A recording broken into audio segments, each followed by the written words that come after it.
चलिए question number 7 NCERT book example का 7 है क्लास 10 का। देखते हैं इस एग्जाम्पल नंबर 6 को किसी दूसरे दिन करेंगे।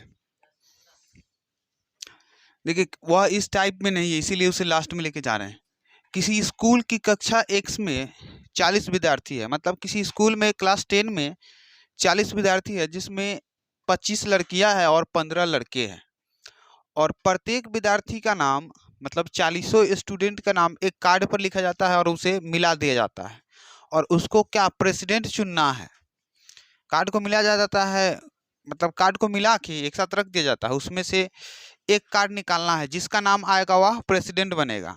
तो कार्ड निकलेगा तो वह लड़का भी हो सकता है, लड़की भी हो सकता है, दोनों में से किसी एक का नाम हो सकता है। तो प्रत्येक विद्यार्थी का नाम अलग अलग कार्ड पर लिखती है और एक साथ मिला देती है, उसमें से एक कार्ड निकाला जाता है। तो प्रायिकता बताइए, वह कार्ड लड़का होगी, वह कार्ड लड़की होगी। तो चलिए सॉल्यूशन करते हैं इसका।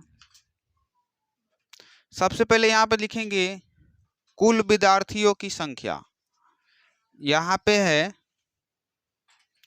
40। इसमें लड़का कितना, लड़का की संख्या, ठीक है, 15। लड़की की संख्या,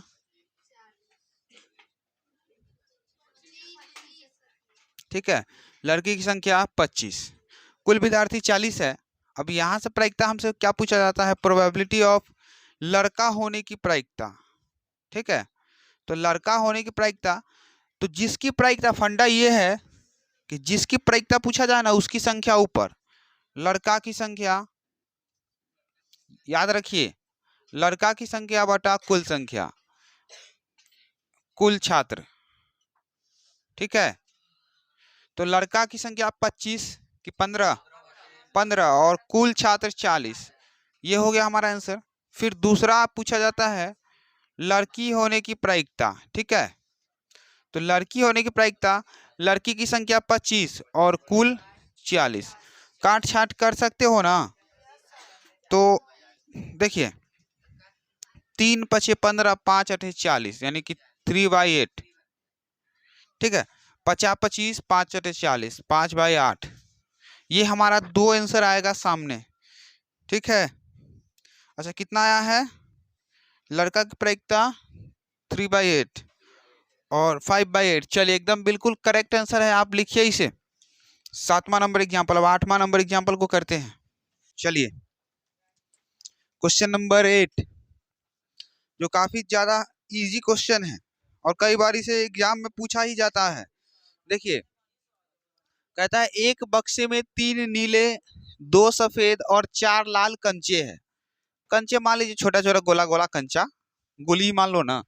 यदि इस बक्से में से एक कंचा यदृच्छाया निकाला जाता है, कंचा को क्या किया जाता है, बिना देखे हुए निकाला जाता है, तो इसकी क्या प्रायिकता है कि वह निकाला गया गेंद क्या होगा, कंचा सफेद होगा, नीला होगा, लाल होगा, कुछ भी पूछ सकता है। देखिए तो यहाँ पे सॉल्यूशन में आप क्या करिए, कुल कंचे की संख्या, बक्से में कुल कंचा कितना होगा, ठीक है, कुल कंचा हो जाएगा इक्वल कितना है, 2 3 नीला 9 हो जाएगा ना, 3 2 5 और 9। अब यहाँ पे नीले की संख्या कितना, नीला कंचा बराबर 3, सफेद कंचा 2 और लाल कंचा 4, ठीक है। तो इसमें से यदृच्छाया एक कंचा निकाला जाता है, कौन सा पूछा जाता है, प्रोबेबिलिटी ऑफ सफेद। तो फंडा क्या कहता है, जिसकी प्रायिकता पूछा जाए उसको ऊपर रखा जाता है अंश में सफेद की संख्या, और नीचे रखा जाता है टोटल। टोटल 9 है, सफेद की संख्या कितना है, 2/9। फिर पूछा जाता है नीला कंचा, तो नीला पूछा जाता है कितना, 3/9 यानी कि 1/3। अब पूछा जाता है कितना, लाल कंचा, तो लाल होने की प्रायिकता कितना, लाल कितना हो जाएगा, 4/9। ये आंसर हो गया। चलिए 8वां नंबर बन के तैयार है। एक बार बन जाता है उसके बाद आप खुद से फिर से रिपीट करके बनाइए। चलिए क्वेश्चन नंबर 9 एग्जाम्पल का ही है। कहता है हरप्रीत दो भिन्न भिन्न सिक्के को एक साथ उछालती है। हरप्रीत कोई लड़की है, दो भिन्न भिन्न सिक्का अपने पास रखी हुई है। एक है 1 रुपया का, दूसरा 2 रुपया का। तो 1 रुपया 2 रुपया से कोई फर्क पड़ता है? नहीं ना पड़ता। दोनों में हेड टेल होगा, चित्त और पट दोनों में होगा। तो इसकी क्या प्रायिकता है कि वह कम से कम एक चित्त प्राप्त करेगी। ठीक है, तो दो भिन्न भिन्न सिक्के, तो मान लीजिए 2 सिक्का ना उछल गया, कुल संभव सैंपल स्पेस कितना होगा? Head head, head tail, tail head और टेल टेल। ठीक है, अब पूछा जाता है कम से कम, कौन सा केस आ गया? कम से कम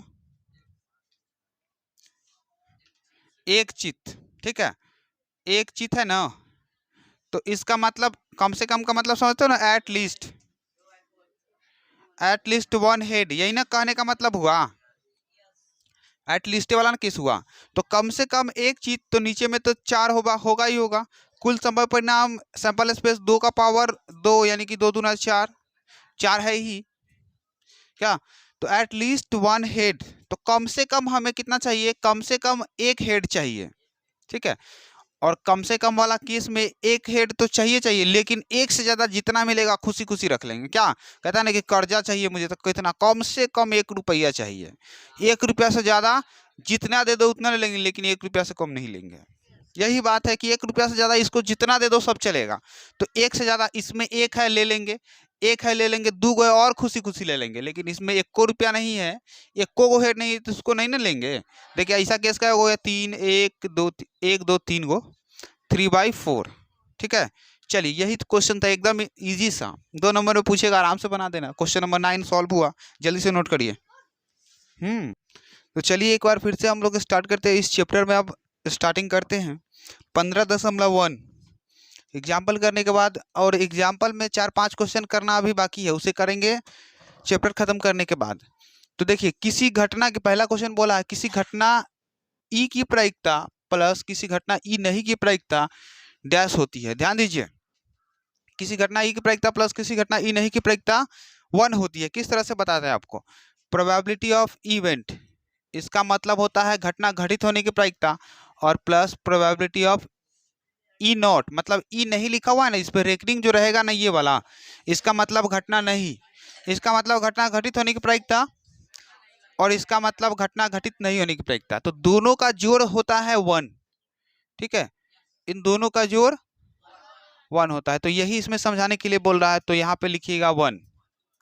चलिए, किस उस घटना की प्रायिकता जो घटित नहीं हो सकती डैश, जैसे मान लीजिए एक सिक्के को उछालते हैं, या एक मिनट, एक डाइस को उछालते हैं, तो डाइस मतलब लूडो छक्का, 1 से लेकर 6 तक संख्या होती है।